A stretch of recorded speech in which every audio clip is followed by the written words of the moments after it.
Hey everyone, welcome back to your favorite channel Adda 24/7 9th and 10th। मैं हूं शिप्रा तिवारी। बहुत बहुत स्वागत है मेरे प्यारे बच्चों। कैसे आप लोग? आई होप शानदार, जबरदस्त और जिंदाबाद होंगे। सो आज की कहानी जो मुझे है सुनानी आप सुनेंगे अपनी और सिर्फ अपनी शिप्रा मैम की जबानी बेटा। और आज हम पढ़ने वाले हैं क्या top 20 question of heredity and evolution. Ma'am बहुत समस्या जाती है। पहली बात डिस्क्लेमर सुन लो, इस चैप्टर को सॉल्व करने से पहले इस चैप्टर को आप लोगों ने आपके प्रैक्टिस पेपर में भी सॉल्व किया बेटा। ऐसा कोई इसमें न्यूमेरिकल जो है तो ऐसा कोई न्यूमेरिकल नहीं आपका, कोई ऐसा ना कि चील के पर जैसा आना, बिल्कुल नहीं।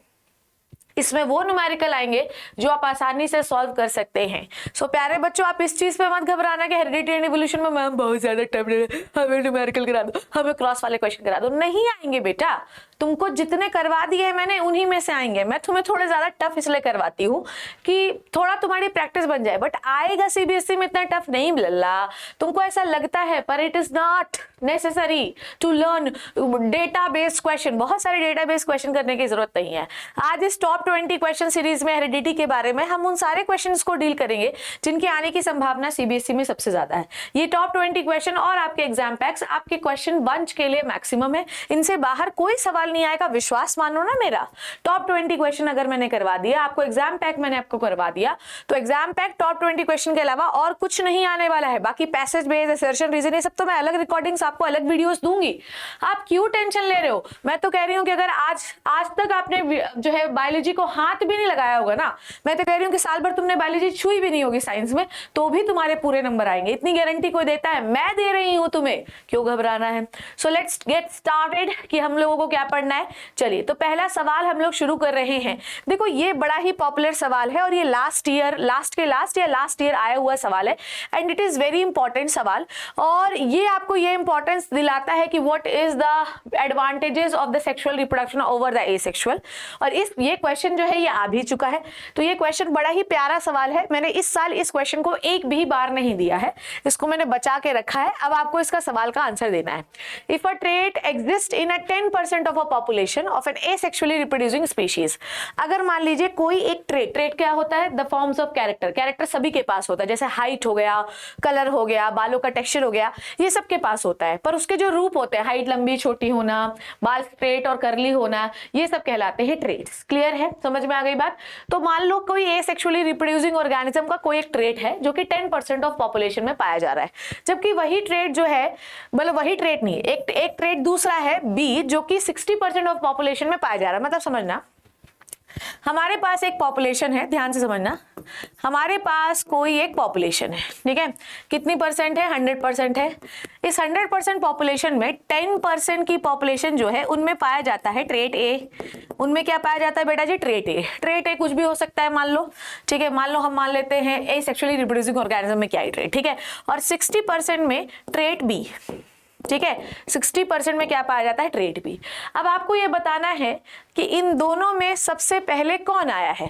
आप देखो, सबसे पहले सादा वेरिएशन आपको ट्रेट ए किस में पाया जाए? 60% पॉपुलेशन में तो ट्रेट बी ही पाया जा रहा है। तो इसका मतलब ये है कि भैया अगर 100% में 60% कोई कैरेक्टर या कोई ट्रेट पाया जा रहा है, इसका मतलब ये है कि ये वाला ट्रेट पहले आया होगा।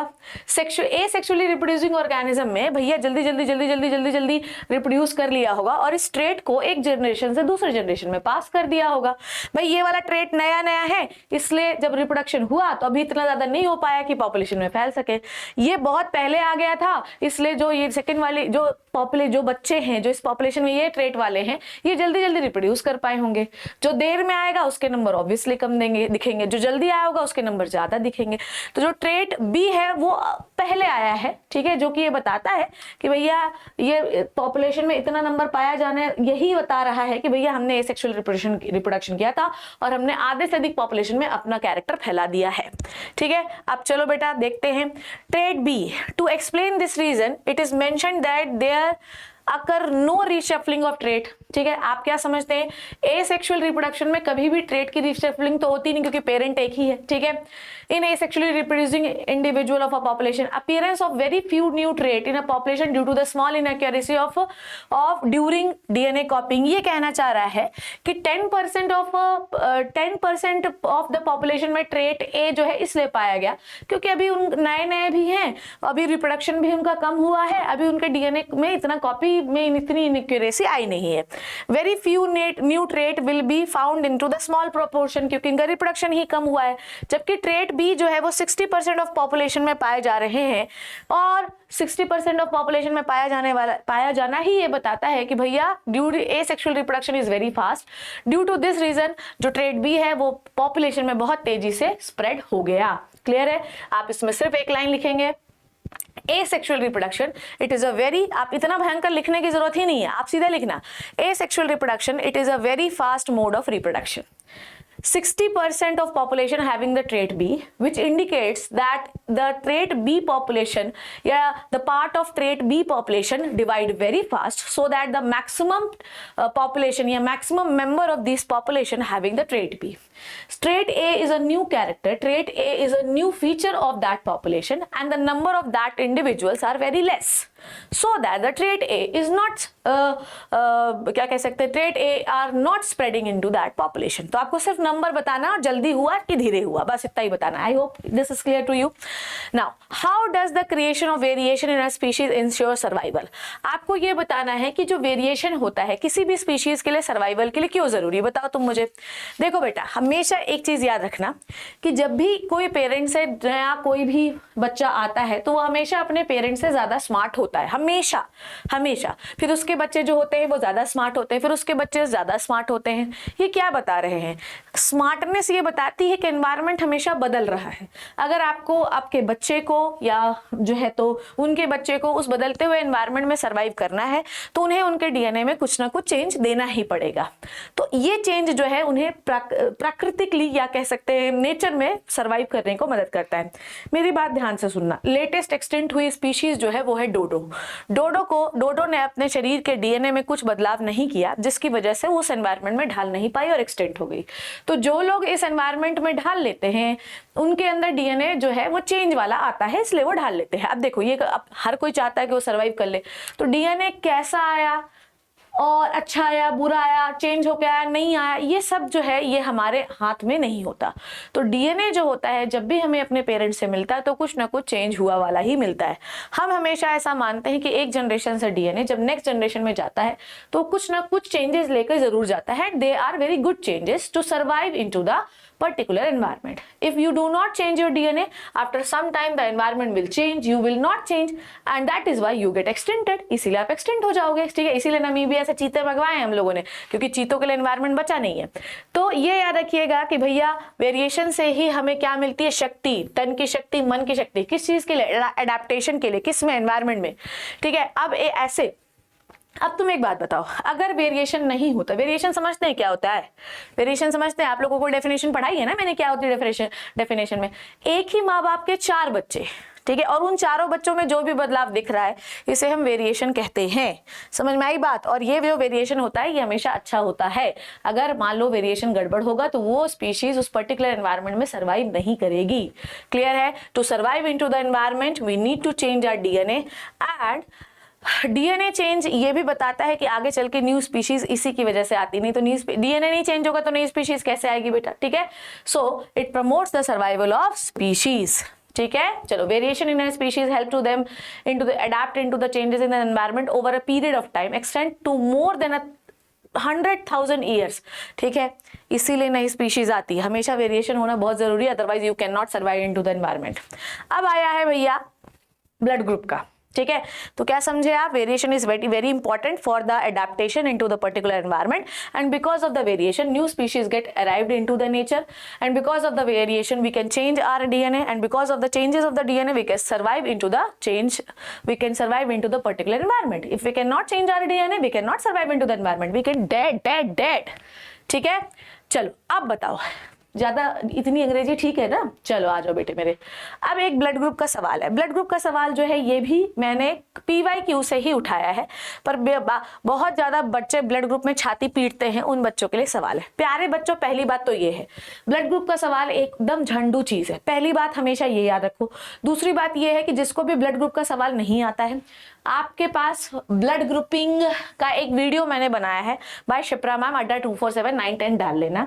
मैंने एग्जाम के समय ये वीडियो बनाया था, वो बच्चों को बहुत हेल्पफुल हुआ। अगर इसका सवाल आ जाएगा तो वो वीडियो देख के भी चले जाओगे तो तुम्हारा काम बन जाएगा। तुम अपने YouTube में डाल लेना, तुमको ये वीडियो मिल जाएगा। चलो आ जाओ। A man with blood group A, एक लड़का है, ठीक है, बड़ी शरारत करता है, इसकी शादी करवाओ, इसकी शादी करवाओ। और इस वुमेन का जो ब्लड ग्रुप है वो है बच्चों blood group O blood group है, ठीक है। तो लड़का है ए ब्लड ग्रुप वाला, लड़की है ओ ब्लड ग्रुप वाली, ठीक है, जिससे इनकी एक लड़की हुई। और ये जो लड़की है ये भी ओ ब्लड ग्रुप वाली ही हुई, ठीक है, इससे जो लड़की हुई ये भी ओ ब्लड ग्रुप वाली ही हुई, ठीक है। क्या इतनी इंफॉर्मेशन आपके लिए ठीक है कि भैया कौन सा ट्रेट डोमिनेंट है, कौन सा ट्रेट रेसेसिव है, बताओ जल्दी से। तो राइट आंसर इज नहीं, ठीक है। हम ए ले रहे हैं, इसका ओ ले रहे हैं, बच्चे का ओ बना। सिर्फ इतनी इंफॉर्मेशन ठीक है कि कौन सा ब्लड ग्रुप डोमिनेंट है, कौन सा ब्लड ग्रुप रेसेसिव है, नहीं, बिल्कुल भी सही नहीं है, ठीक है। तो it is not enough information. हमको प्रॉपरली इसका जीनोटाइप देना चाहिए था, तभी हम बता सकते थे कौन डोमिनेंट है कौन रेसेसिव है, ठीक है। तो ये प्रॉपर इंफॉर्मेशन तो बेटा जी नहीं है, ठीक है, ये बात आपको याद रखनी है। मैं थोड़ा सा ना जगह लेना चाहती हूँ। अब देखो ये इधर आ जाओ, ये क्वेश्चन ये बता रहा है, देखो इस केस की दो पॉसिबिलिटी हो सकती हैं, ठीक है। आपके पास हमको ये पता है कि फादर का ब्लड ग्रुप क्या है, फादर का ब्लड ग्रुप क्या है, ए है, और मदर का ब्लड ग्रुप क्या है बच्चों, ध्यान से देखना, मदर क्या है, ये है ओ, और बेटी का ब्लड ग्रुप क्या बना, डॉटर का ब्लड ग्रुप क्या बना, ओ। अब इसकी बेटा जी दो पॉसिबिलिटी हो सकती है, ठीक है। क्यों ऐसा हुआ, इसकी दो पॉसिबिलिटी हुए, चलो देखते हैं। सबसे पहले देखोगे ध्यान से, फादर का जो ब्लड ग्रुप है वो देखो, आपको ये पता है ना कि कोई भी चीज है, कोई भी कैरेक्टर आपके बॉडी में, तो उसके हमेशा एक पेयर ऑफ जीन होता है। अगर नहीं पता है तो आज से पता लगा लीजिए। अगर आपके बालों के टेक्सचर का जीन है तो इसके भी एक पेयर है, एक मम्मी से आया, एक पापा से आया। अगर आपके हाइट का जीन है तो मम्मी से आया, पापा से आया। एक कलर का जीन है, मम्मी से आया, पापा से आया। वैसे ही ब्लड ग्रुप का भी जीन एक मम्मी से आया और एक पापा से आया। फादर का नाम है, मान लो क्या रखे भैया भूषण, बताओ फादर का नाम क्या रख दे, ठीक है। फादर का नाम है बुच्चू, ठीक है, फादर का नाम है बुच्चू, ठीक है। और लड़की का नाम क्या रखें, लड़की का नाम बताओ भूषण, तुम्हें कोई लड़की पसंद है, ठीक है। तो भैया बुच्चू है, और इनको ये इनकी लड़की का नाम है मान लो कोमल, इन दोनों की शादी करा देते हैं, ठीक है। अब पहले हम लोग फादर की पॉसिबिलिटी बनाते हैं। पहले केस नंबर 1 क्या हो सकता है, इधर आओ, चलो आओ बेटे ध्यान से सुनो। देखो अब बुच्चू की शादी कोमल से हुई, तो इसकी केस नंबर 1 पॉसिबिलिटी क्या है। अगर फादर का ब्लड ग्रुप ए है तो भैया आप एक बात बताओ, बुच्चू के माता पिता से 2 जीन आए होंगे। तो मान लो कि बुच्चू के पिताजी से आया है आई ए जीन, ठीक है। आई जो है वो ब्लड ग्रुप का जीन होता है, ये ए वाला होगा, और मम्मी से भी ये वाला आया होगा। अब ये दोनों कैसे दिखाई दे रहे हैं, दोनों डोमिनेंट जीन, ठीक है। अब दोनों डोमिनेंट जीन दिखाई दे, कैपिटल लिखा है मतलब डोमिनेंट जीन है, ठीक है। अब ये भी पॉसिबिलिटी है कि बुच्चू के पिताजी से ए आया हो, पर बुच्चू की मम्मी से ब्लड ग्रुप का जीन स्मॉल आई आया हो। जब भी स्मॉल आई लिखा है ना बेटा, मतलब ओ है ब्लड ग्रुप। देखो एक चीज मैं यहाँ पे एक विंडो पे क्लियर कर देती हूँ। देखो ब्लड ग्रुप ए का जीन होता है आई ए, ठीक है। ब्लड ग्रुप बी का जीन होता है आई बी, ठीक है। और ब्लड ग्रुप ओ का जीन होता है स्मॉल आई। जो ब्लड ग्रुप ओ होता है ना, ये एक रेसेसिव ब्लड ग्रुप होता है। कैसा ब्लड ग्रुप होता है, रेसेसिव ब्लड ग्रुप होता है। और ये तभी एक्सप्रेस होता है जब आपके पास स्मॉल आई कंडीशन होगी, ठीक है। आप लोगों ने मंडल के लॉ में ये पढ़ा कि अगर आपके पास एक भी डोमिनेंट जीन होगा तो वो कैरेक्टर आपकी बॉडी में एक्सप्रेस होगा, ठीक है। तो अगर मान लो ए ब्लड ग्रुप कब बनेगा, जब मम्मी और पापा दोनों से डोमिनेंट जीन हो, या तो मम्मी से या पापा से एक डोमिनेंट जीन आ गया हो तो भी काम चल जाएगा।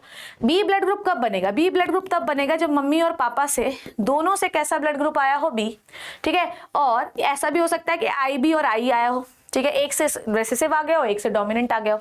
अगर एक से रेसेसिव एक से डोमिनेंट आ गया होगा तो भी बी ब्लड ग्रुप बन सकता है।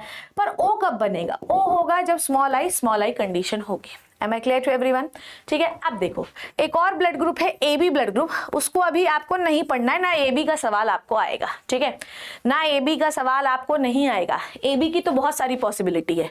ए बी या तो मम्मी का आई ए है और पापा का आई बी है, तो ब्लड ग्रुप क्या बन सकता है, अरे यार ब्लड ग्रुप बन सकता है ए बी। तो ए बी की बहुत सारी पॉसिबिलिटीज है, ए बी ब्लड ग्रुप आपको नहीं आएगा, पर अगर सवाल आएगा तो मैं सॉल्व करके बताऊंगी, तो ये याद रखिएगा आपको, ठीक है।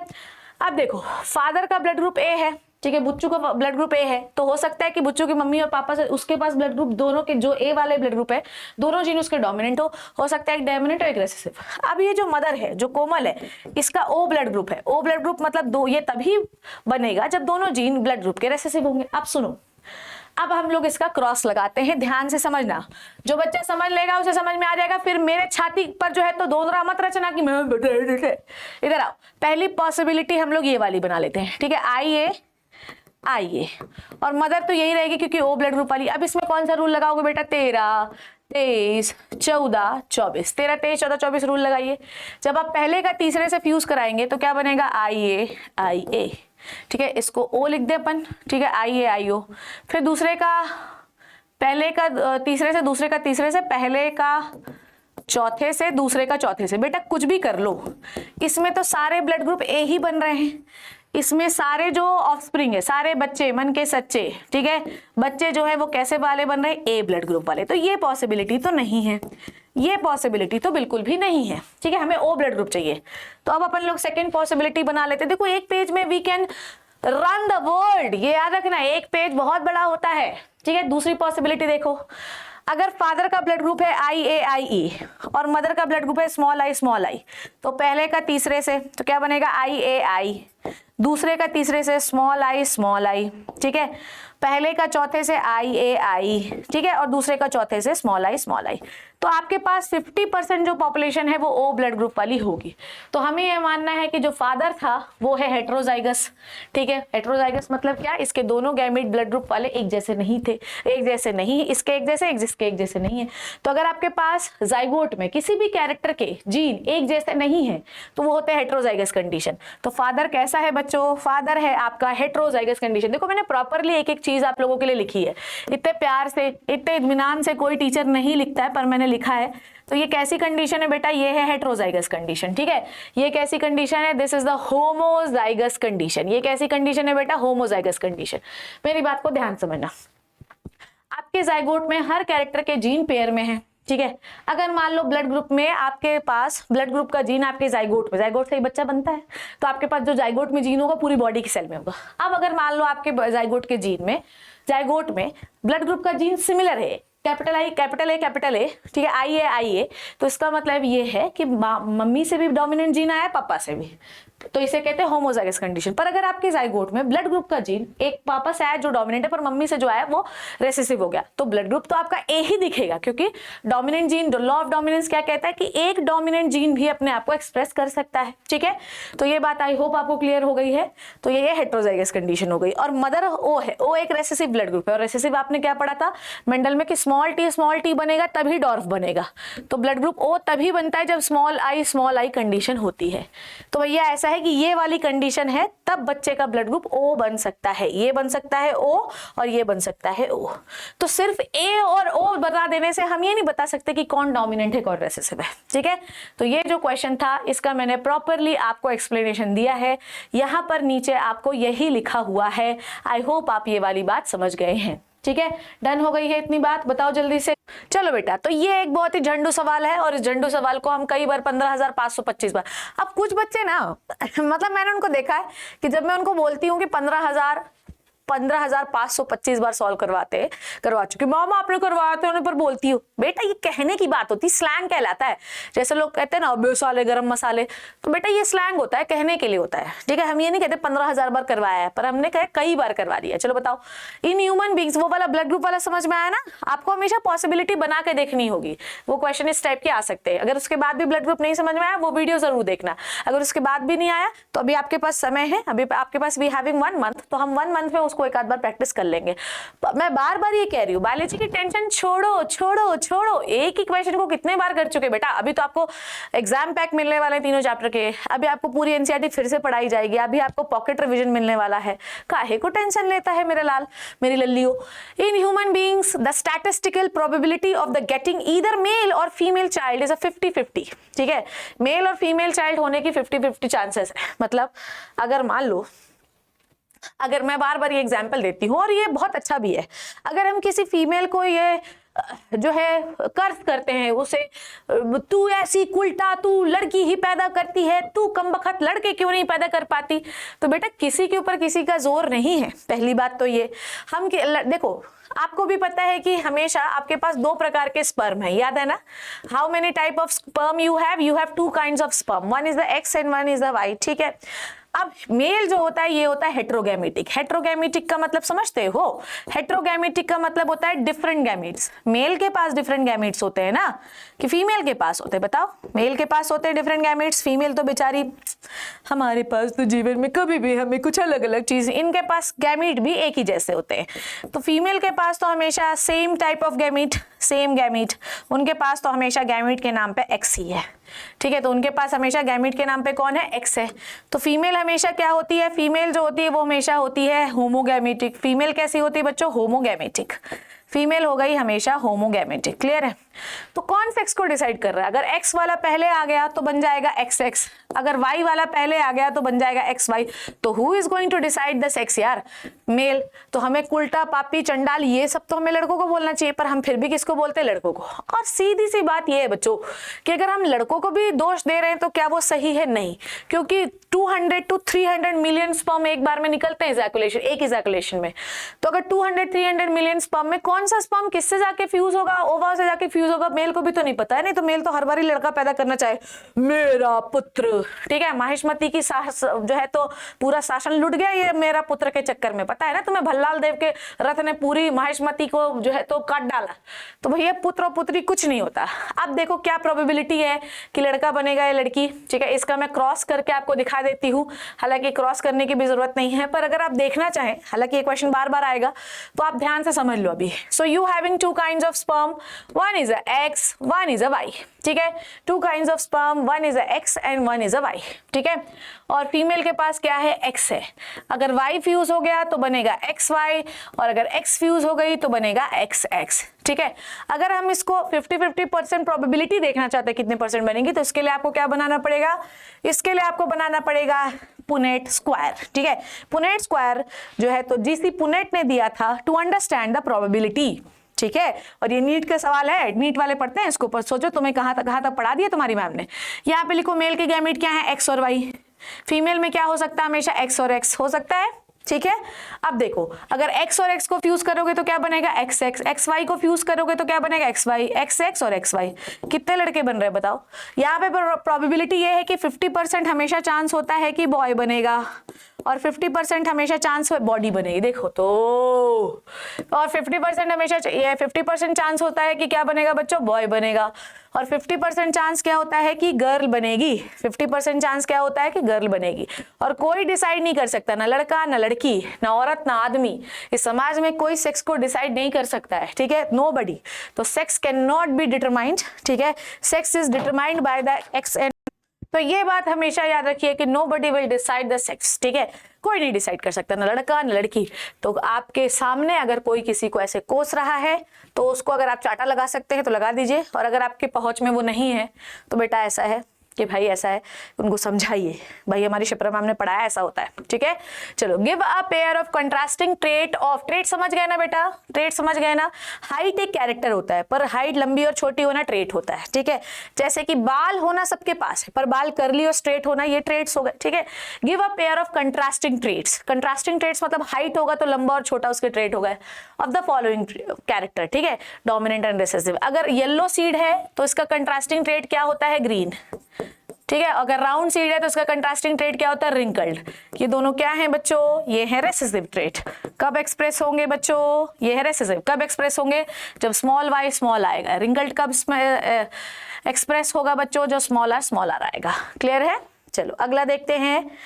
Why did Mendel choose the pea plant? ठीक है, ये तो वही बात है ना कि हमें तुमने शादी के लिए फलाना लड़की को ही क्यों पसंद किया, तो why the Mendel chose, ऐसा नहीं है बेटा, मेंडल ने सिर्फ मटर पे अध्ययन किया, मेंडल ने बहुत सारे पौधों को चुना था अपनी ऑस्ट्रियन मॉनेस्ट्री में, पर भैया उनका स्पेशल इंटरेस्ट मटर पे ही रुका। बहुत सारे कारण है बच्चों के कि मटर जो होता है शॉर्ट लाइफ स्पैन का होता है। मटर एक बार में बहुत सारे दाने दे देता है, जिससे रिजल्ट को एनालिसिस करना बहुत आसान होता है। मटर जो है उस पर आप आर्टिफिशियल हाइब्रिडाइजेशन करा के क्रॉस भी करवा सकते हो, मतलब मेल पार्ट को हटा, मेल पार्ट मतलब कुछ गलत मत समझ लेना, इस फ्लावर के मेल पार्ट को हटा सकते हो और उसमें अपने मनचाहा पोलन ग्रेन डाल सकते हो।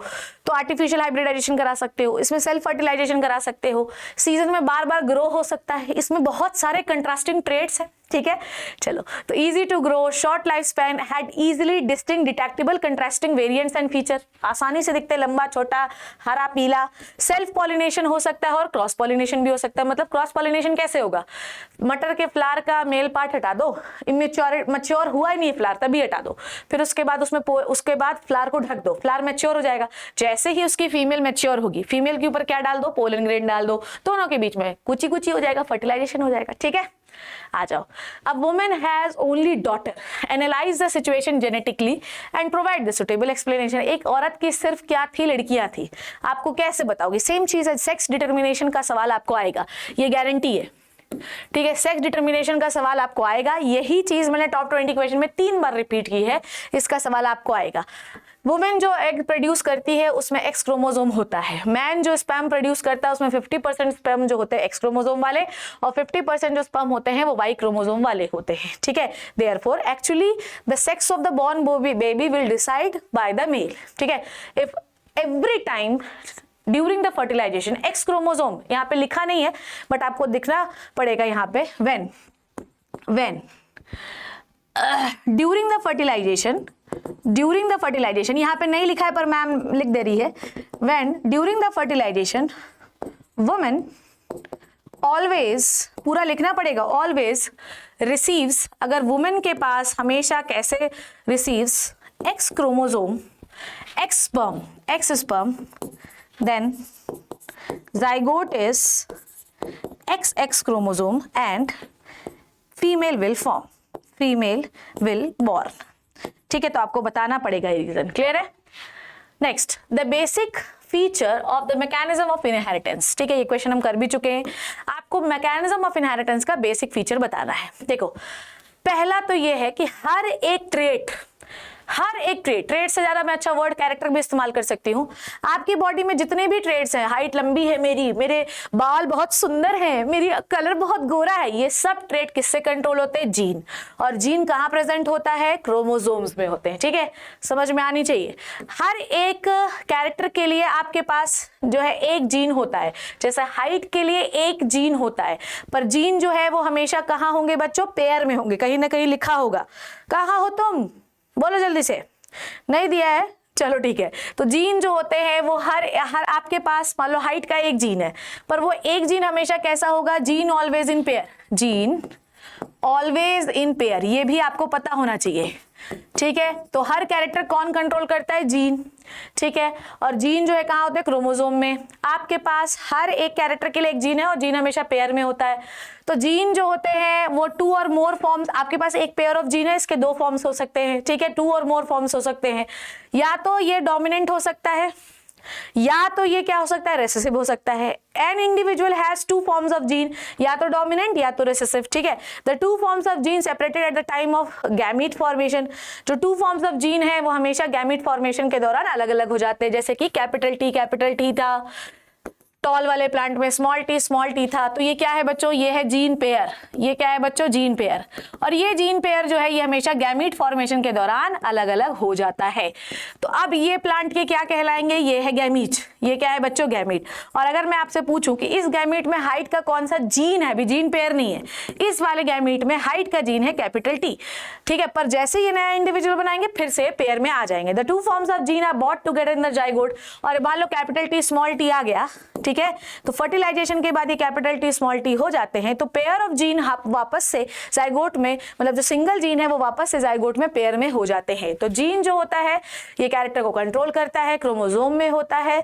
हर एक कैरेक्टर के लिए आपके पास एक जीन है जो कि पेयर में होता है, पर जब भी आप गैमीट बनाते हैं ये पेयर सेपरेट हो जाता है, पर जैसे आप फर्टिलाइजेशन करते हैं ये गैमीट फिर से पेयर में आ जाते हैं। क्लियर है? नेक्स्ट जनरेशन में कभी भी सिंगल नहीं जाता, नेक्स्ट जनरेशन में हमेशा पेयर में जाएंगे। ठीक है, अब देखो ये भैया मेंडल की कहानी, मैं तो सीधे आती हूँ। How many pair of contrasting traits did Mendel notice in the garden? Pea बेटा 7।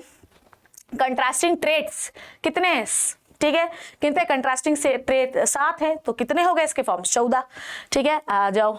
Mendel conducted his breeding experiment using which of the following step? आपको बताना है कि उन्होंने क्या स्टेप को फॉलो किया। सबसे पहले प्योर लाइन प्लांट को सिलेक्ट किया, जी हाँ, उन्होंने प्योर टॉल को सिलेक्ट किया और प्योर डॉर्फ को सिलेक्ट किया।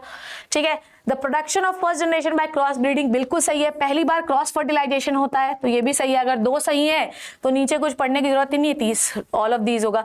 रेजिंग, अच्छा, सेकंड जनरेशन जब आती है तो उसमें क्या करवाते हैं? हाँ, सेल्फ फर्टिलाइजेशन। ई में कौन रूल लगाता बेटा? ई में लगाता शिप्रा मैम का गोल्डन रूल, 13, 23, 14, 24। ठीक है, तो all of these. Next is the genotype of a plant showing, तो समझ आया ये 13, 23, 14। तो जब भी याद रखना, पहले वाला जब क्रॉस शुरू होता है तो ये होता है क्रॉस फर्टिलाइजेशन, पर ये जो F1 जनरेशन होती है इसमें हम कराते हैं सेल्फ फर्टिलाइजेशन। क्या कराते हैं लल्ला मेरे? Self fertilization. ठीक है, और 13, 23, 14, 24 रूल लगा के कितने टाइप के प्लांट बनते हैं? ये यो यो यो, ठीक है, ये वाले प्लांट्स बनते हैं। याद है कि नहीं याद है? ठीक है, अगला, the genotype of plant showing all type of combination can be. बताओ, अगर हम बोल रहे हैं कि कॉम्बिनेशन हमें देखना है तो कौन क्या देख के हम देखते हैं भैया? अगर हमें देखना है ये टेबल देख लीजिए, तो जितने भी क्रॉस में कॉम्बिनेशन बने इस टेबल से दिख जाएंगे आपको। Right answer is Punnett square. ठीक है, इसका क्वेश्चन मैंने चेंज किया है थोड़ा सा। अगला, A character which is expressed in the hybrid क्या कहलाता है?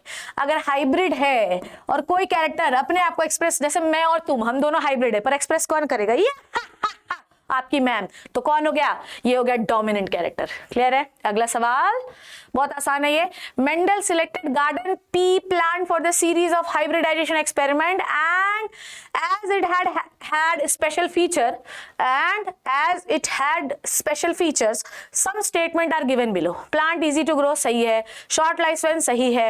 The plant has easy distinguishable detectable contrasting variant of the feature, बिल्कुल सही है। In these plant artificial hybridization could not be achieved, ये तो गलत बात है ना। artificial hybridization हम पहले ही करते हैं। जो पहला स्टेप है वो क्रॉस फर्टिलाइजेशन है ना। अगर क्रॉस फर्टिलाइजेशन है मतलब हम जबरदस्ती करवा रहे हैं। कोई भी बाइसेक्सुअल पौधा जिसके फ्लावर में मेल और फीमेल दोनों होते हैं, अगर हम बोल रहे हैं तू क्रॉस फर्टिलाइजेशन कर रहा है तो या तो उसमें नहीं होता, और अगर होगा तो हम जबरदस्ती करवा सकते हैं। हम उसका इमेच्योरिटी, फिर से इमेच्योरिटी में मेल पार्ट काट के अलग कर लीजिए। मेल पार्ट काटने से बहुत दर्दनाक मत महसूस करिएगा, ये फ्लावर की बात है। ठीक है, हाँ, ठीक है।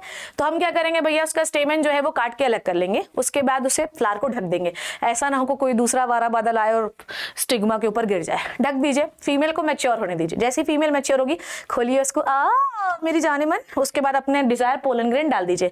हम किसी का भी डाल सकते हैं, जो भी आपको चाहिए, उसके बाद उसको वापस से ढक दीजिए, नहीं तो पता चला कोई और आ गया।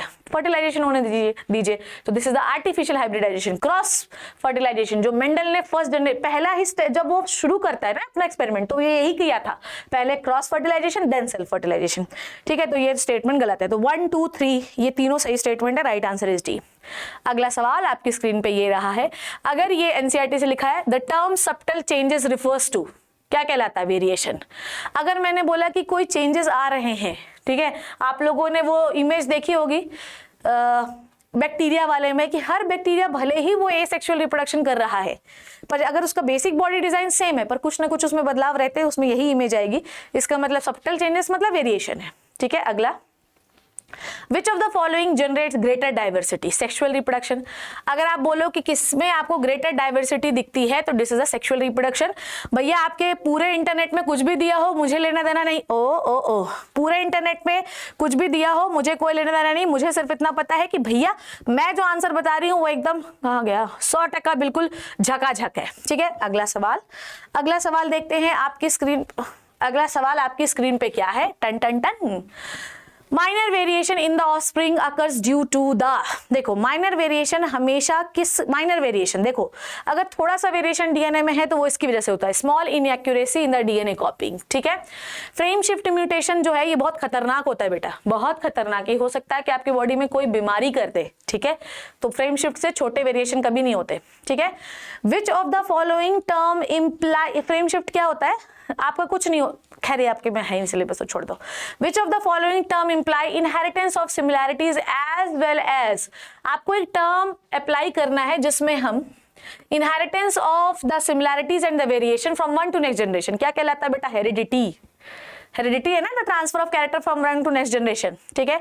Variation during sexual reproduction are caused by chances the separation of chromosome during the gametogenesis, इससे भी हो सकता है। क्रॉसिंग ओवर मियोसिस, इससे भी हो सकता है। Chances of coming together chromosome during fertilization, तीनों 1 2 3 1 2 3 चा 1 2 3 का म्यूटेशन से वेरिएशन सेक्सुअल रिप्रोडक्शन में म्यूटेशन से हो सकते हैं पर वो बहुत ही ड्रास्टिक होते हैं, ठीक है, दीज आर वेरी ड्रास्टिक, पर ठीक है वो भी वेरिएशन है तो 1 2 3 4 सारे ही होंगे, ठीक है। चलो match the column, match the column, चलो आ जाओ। प्लांट हाइट क्या है, टॉल एंड डॉर्फ, ठीक है। शेप ऑफ पॉड क्या है, इन्फ्लेटेड और कॉन्स्ट्रिक्टेड, इन्फ्लेटेड मतलब फूला मटर, कॉन्स्ट्रिक्टेड मतलब सुखड़ा मटर। शेप ऑफ सीड क्या है, राउंड और रिंकल्ड, और पोजीशन ऑफ फ्लावर क्या है, एक्सियल और टर्मिनल, ठीक है। Axial dominant, terminal recessive. Assertion, a genetist crossed a pea plant having the violet flower, किसी के पास violet flower थे, कैपिटल वी, पता नहीं यार मेरे बाल इतने क्यों झड़ रहे हैं, अगर तुम्हारे पास कोई इलाज हो तुम्हारी प्यारी मैम को टकलू होने से बचाने के लिए तो बताना जरूर, ठीक है। a genetist crossed a pea plant having violet flower with white flower, small v, ठीक है। द फर्स्ट जनरेशन क्या होगी बताओ, कैपिटल वी स्मॉल वी, मतलब फर्स्ट जनरेशन में क्या बनेंगे, 100% वॉयलेट बनेंगे, ठीक है, done. Check reason, white colour does not pass one to next generation. देखो भैया सीधी बात, एक चीज ध्यान से समझोगे तो सब समझ में आएगा। अ जेनेटिस्ट, ध्यान से सुनना, इधर आओ, देखो A genetist caused a pea plant, ठीक है, बिल्कुल सही, 100% वॉयलेट बने। बिकॉज लगाओ, इसके बीच में क्या लगाओ बेटा, because. A genetist crossed a pea plant having violet flower with a pea plant white flower and he got white flower on the first generation because white flower gene is not passed to the next generation। ये तो गलत है ना, white flower का gene next generation में तो जा ही रहा है ना, तो assertion is right, reason is wrong। assertion is right, reason is wrong किसमें होता है बेटा, इसमें होता है सी में शायद, है ना। चलो, give two example when the sex determination is regulated by the environmental factor. क्या सेक्स एनवायरमेंट से डिसाइड हो सकता है, जी हाँ। ऐसे कुछ एग्जाम्पल आपके प्रकृति में दिए गए हैं जिनका सेक्स डिसाइड होता है, जैसे कि टर्टल और लिजार्ड, आपको ये याद नहीं रखना है, टर्टल और लिजार्ड इनके दो जो है वो एनवायरमेंट से डिसाइड होते हैं।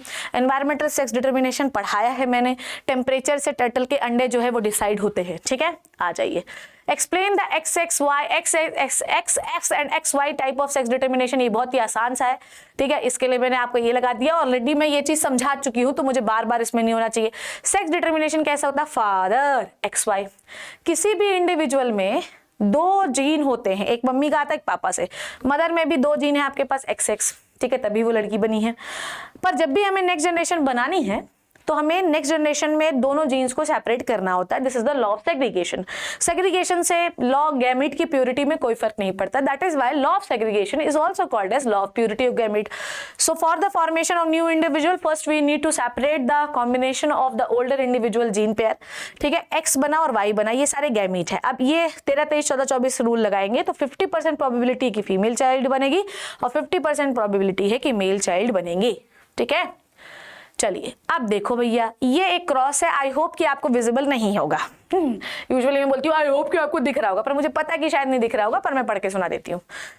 एक ऐसा प्लांट है जिसमें हमेशा मेल जो फ्लावर है वो हमेशा उसके पास रेड फ्लावर होते हैं और जो फीमेल है उसके पास हमेशा व्हाइट है। व्हाइट को स्मॉल आर से दिखा रहे हैं, डब्लू थोड़ा अलग हो जाएगा इसलिए नहीं दिखा रहे, ठीक है। अब देखो हम लोगों ने जब F1 जनरेशन बनाई तो हमें टोटल 330 सीड मिले, ठीक है, 330 सीड मिले, जिसमें से है ना 330 सीड मिले और सारे 300, ये कैसे बनेगा बेटा, कैपिटल आर F1 जनरेशन में हमें टोटल 330 सीड मिले और 330 सीड वाले ही जो है वो सारे रेड फ्लावर वाले थे। F2 जनरेशन में हमें टोटल 44 सीड मिले, जिसमें 33 सीड जो थे वो रेड वाले थे और 11 जो थे F2 जनरेशन में हमें कितने मिले 40 F2 में ऐसे लिख लिया करो, F2 में 44 मिले, जिसमें 33 क्या थे रेड फ्लावर वाले थे और टोटल जो 11 थे वो व्हाइट फ्लावर वाले थे। ठीक है, चलो आगे बात करते हैं। ठीक है, अब देखो What is the term used for this type of cross. बताओ कितना कैरेक्टर आप इसमें क्रॉस करवा रहे हो? एक। तो ये कौन सा क्रॉस हो गया? मेरे लल्ला, मेरे बच्चों, मेरे आंखों के तारों, चार सितारों, this is the mono hybrid cross. एक ही कैरेक्टर करवा रहे हो ना, ठीक है। What does the data of column F indicate? ये डेटा क्या एक्सप्रेस कर रहा है? एफ इंडिकेट ये बता रहा है कि जो आर रेड है वो डोमिनेंट है स्मॉल आर के ऊपर, ठीक है।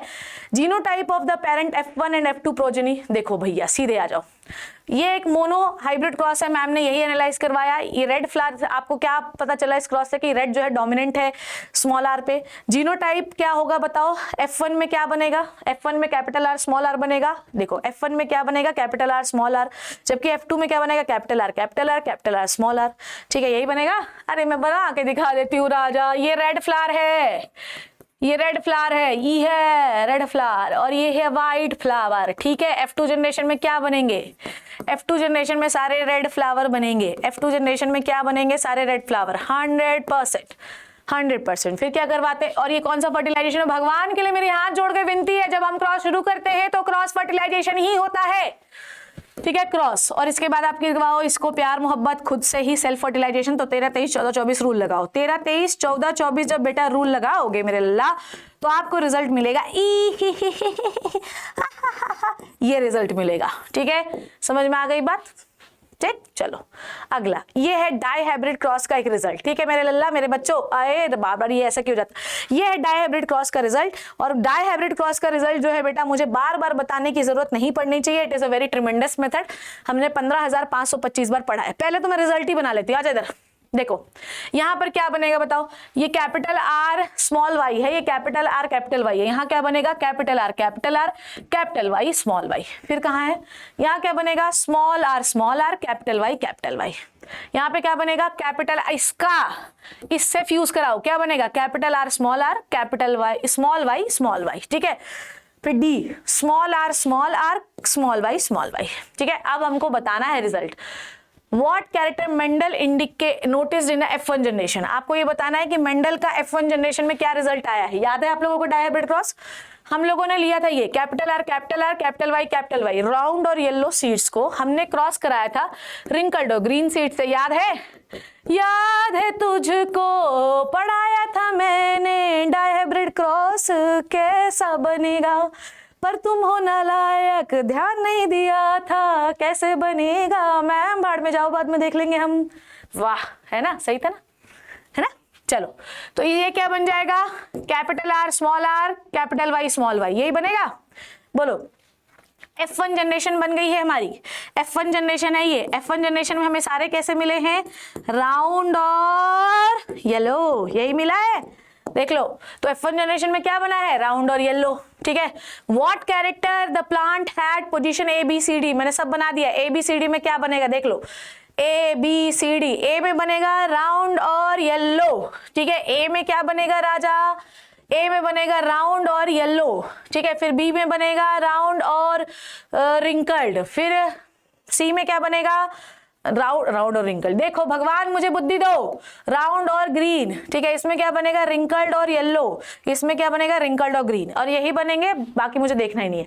How many new combination of the character appeared in the F2 generation? F2 generation में हमें नया क्या क्या मिला है? F2 जनरेशन में हमें नया क्या क्या मिला था बताओ? F2 जनरेशन में हमें नया क्या क्या मिलता है? देखो भैया, नया मतलब राउंड और येलो, रिंकल्ड और ग्रीन के अलावा जितने बने हैं वो सब जो है वो हमारे लिए नए हैं। तो हमारे लिए क्या बना है? एक तो ये वाला नया है हमारे लिए और एक तो ये वाला नया है हमारे लिए, ठीक है। तो हमारे पास रिंकल्ड और येलो ये नया कैरेक्टर है। रिंकल्ड और येलो तो नहीं था पेरेंट में। और हमारे पास राउंड और ग्रीन ये एक हमारे पास नया कैरेक्टर जो हमें F2 जनरेशन में मिला। विच of the parental character appeared in F2 generation and what is the proportion. F2 generation में पेरेंटल कैरेक्टर अपीयर, कौन कितने पेरेंटल कैरेक्टर हमको F2 जनरेशन में मिले, तो याद करो 9:3:3:1। 9 हमें क्या मिले थे, राउंड और येलो, तो नाउ राउंड और येलो मिले थे, तो राउंड और येलो मिले थे, तो राउंड और येलो क्या है, पेरेंटल कैरेक्टर है, तो 9 हमें मिले हैं पेरेंटल कैरेक्टर F2 जनरेशन में, और 3 क्या है बेटा जी, और 1 हमें मिला है ग्रीन और रिंकल्ड, ये भी आपका पेरेंटल कैरेक्टर है, ग्रीन और रिंकल्ड, ग्रीन और रिंकल्ड ये भी आपका पेरेंटल कैरेक्टर है, ये भी आपका पेरेंटल कैरेक्टर है। देखो तो टोटल आपको 10 जो आपको कॉम्बिनेशन मिलेंगे, 10 जो सीड मिलेंगे, 16 में से 10 जो मिलेंगे ये आपके हैं पेरेंटल कॉम्बिनेशन। 10 क्या है, पेरेंटल कॉम्बिनेशन है, जो पहले से दिखाई दे रहे थे कॉम्बिनेशन। 10 क्या है, आपके पेरेंटल कॉम्बिनेशन है बेटा, मेरे को आंसर देखना ही नहीं है। और 6 जो है आपके न्यू कॉम्बिनेशन है, ये आपके पेरेंट्स के पास नहीं थे। समझ में आई बात, मेंडल इसीलिए जेनेटिक्स पढ़ाएं आप लोगों को, दिमाग खज्जल हो जाए आपका, ठीक है। चलो बेटे आ जाओ। Child question his teacher that Why do organisms resemble their parents? जैसे मेरी जो बेटी हो, अरे मेरी जो बेटी हो वो मेरी तरह ही क्यों दिखाई देगी बेटा, वो तुम्हारी तरह क्यों नहीं दिखाई देगी। चलो चलो चलो, चाइल्ड ने क्वेश्चन पूछा टीचर से, टीचर जी जो बच्चे होते हैं वो पेरेंट की तरह क्यों दिखाई देते हैं, ठीक है, as compare to grandparents. पहली बात तो ये हमेशा देखना, जो हमेशा आप हमेशा अपने पेरेंट्स की तरह ज्यादा दिखाई देंगे as compare to your grandparent. कारण क्या है बच्चों, कारण सिर्फ इतना है कि हमारा जो इमीडिएट जीन हमको मिला है वो हमारे पेरेंट्स से मिला है, ठीक है। जैसे जैसे आप जनरेशन बढ़ाते जाएंगे वैसे वैसे आप प्रीवियस जनरेशन से वेरिएशन जो है वो ज्यादा शो करते जाएंगे, क्योंकि हर जनरेशन जब अपने बच्चे पैदा करती है तो वो कुछ ना कुछ वेरिएशन देती है। इस तरीके से वेरिएशन इकट्ठा होता जाता और नंबर ऑफ जनरेशन बढ़ती जाएंगी, नंबर ऑफ वेरिएशन भी बढ़ते जाएंगे। तो आप अगर पेरेंट्स से बात करोगे तो number of variation as compare to parent आपके पास कम होंगे, पर number of variation as compare to grandparents आपके पास ज्यादा होंगे, एज कंपेयर टू उनके ग्रैंड पेरेंट्स आपके पास और ज्यादा होंगे। अगर आप सोचे कि शिप्रा मैम अपने 20वीं जनरेशन से मिलती होगी क्या, 20वीं जनरेशन पहले जो आदमी था नहीं मिलेगी। क्यों, क्योंकि हर जनरेशन जब पैदा होती है तो कुछ ना कुछ वेरिएशन नेक्स्ट जनरेशन को देती है, वो इकट्ठा होता जाता है। लास्ट में ऐसा तो पता चलता है कि राजा राम मोहन राय की जो संतति है वो आज यहाँ पे खड़ी होकर पढ़ा रही है और बोले तुम तो राजा राम मोहन राय जैसे दिखती नहीं हो, क्योंकि हमारे पास इतना वेरिएशन हो गया डीएनए कॉपी होने से, सेक्सुअल रिप्रोडक्शन होने से, कि अब हम उनसे मैच ही नहीं करते, ठीक है। सेम चीज, the two parent involved in the sexual reproduction produces gamete which fuse together and form zygote. It is a gradual development into the young child showing the certain similarities with their parent. But यहाँ पे लिखूंगी मैं, but by the progressive transmission of, पता नहीं पूरा answer क्यों नहीं लिखा है, transmission of characters, by the progressive transmission of characters after each sexual reproduction, after each sexual reproduction, बाप रे कैसा लिख रही हूँ, each sexual reproduction variation get accumulated,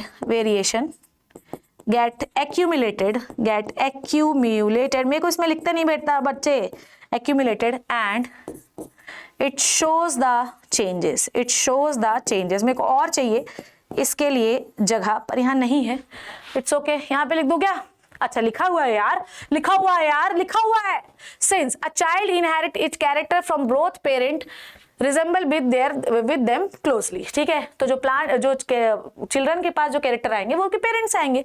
the grand parent and the child resemble less closely because a gap of the gene pool, हमारे पास gap है ना भैया, बीच में आपके माँ बाप के जीन्स आ गए, created by the parent of the child, variation of 2 generation mixing together, ठीक है। अभी क्या हुआ कि आपके पेरेंट का वेरिएशन आपके अंदर आया, फिर पेरेंट ने भी कुछ वेरिएशन किया होगा, तो दोनों का वेरिएशन क्या हो गया, मिक्स हो गया, और एक नए प्रकार का वेरिएशन आया और वो वेरिएशन आपके अंदर आया, तो आपके अंदर पेरेंट की सिमिलैरिटीज ज्यादा दिखेंगे as compare to grandparents because of the mixing of variation of the 2 generation, ठीक है। भाई ग्रैंड पेरेंट्स का वेरिएशन था, फिर आपके पेरेंट्स का वेरिएशन हुआ, दोनों का मिक्स हो गया और आपके अंदर आ गया, आपका भी कुछ रहा होगा, तो सबका मिक्सिंग होने से एक नए टाइप का कैरेक्टर बना जो ग्रैंड पेरेंट्स के साथ आपका रिजेंबल नहीं देता। Why is the progeny always tall plant when the tall pea plant crossed with a short pea plant? भैया जा डोमिनेंस की वजह से जो टॉल कैरेक्टर होता है वो डोमिनेंट है रेसेसिव के ऊपर। How is the progeny obtained by the self pollination F progeny different from the self pollination of the F1 progeny? ठीक है, how is the F लिखा है, how is the F progeny obtained by F2 है ना, F2 है ये, ठीक है। How is the F2 progeny obtained by the self pollination of the F1 progeny different from the F1 progeny, ठीक है। जब हमने F1 प्रोजेनी को सेल्फ फर्टिलाइजेशन किया तो F2 प्रोजेनी डिफरेंट क्यों हुई, चलो देखो। The genotype of F1 progeny is the capital T small t. The selfing between these plant is done in the following way, ठीक है, देखो लिखा हुआ है। In the recessive and dominant gene get segregated, ठीक है, हमने जब recessive capital T small t को सेग्रीगेट किया, ठीक है, तो एक टॉल मिला हमें जीन और एक डॉर्फ मिला हमें जीन, ठीक है। Recessive and dominant gene get segregated, we obtain one tall, इसको हटाएंगे हम, कट्टू करो इसको, एंड वन डॉर्फ, ठीक है। अच्छा, ठीक है। तो हमने जब कैपिटल T स्मॉल t को सेग्रीगेट किया और फिर हमने जब उसका सेल्फ पॉलिनेशन किया तो F2 जनरेशन में हमें एक मिला होमोजाइगस टॉल और दो मिले हमें हेटेरोजाइगस टॉल और एक मिला होमोजाइगस डॉर्फ, ठीक है। समझ में आ गई बात। तो ये हुआ, तो ये ऑब्जर्वेशन क्या, क्यों ऐसा मिला हम लोगों को, बताओ। ये ऑब्जर्वेशन हमें ये बताता है कि भले ही स्मॉल t हमें फर्स्ट जनरेशन में ना दिखा हो पर F2 जनरेशन में तो स्मॉल t दिखने लगा। इसका मतलब ये है कि genes are transferred from one to next generation, from one to next generation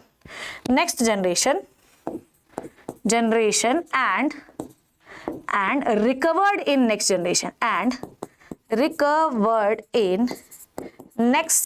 generation ये क्रॉस हमें ये बताता है कि भले ही F1 जनरेशन में हमें स्मॉल t ना दिखा हो, ठीक है, पर नेक्स्ट जनरेशन में वो रिकवर हो गया, ठीक है। This cross shows that the law of segregation of the character. इसमें हमें क्या दिखा कि जब हमारे पास F1 में कैपिटल T स्मॉल t बना था तो हमने उसको सेपरेट किया। सेपरेट करने से कोई फर्क पड़ा, capital T gamete capital T रहेगा, small t gamete small t रहेगा, ठीक है। तो ये कौन सा लॉ है, this is the law of segregation, ठीक है।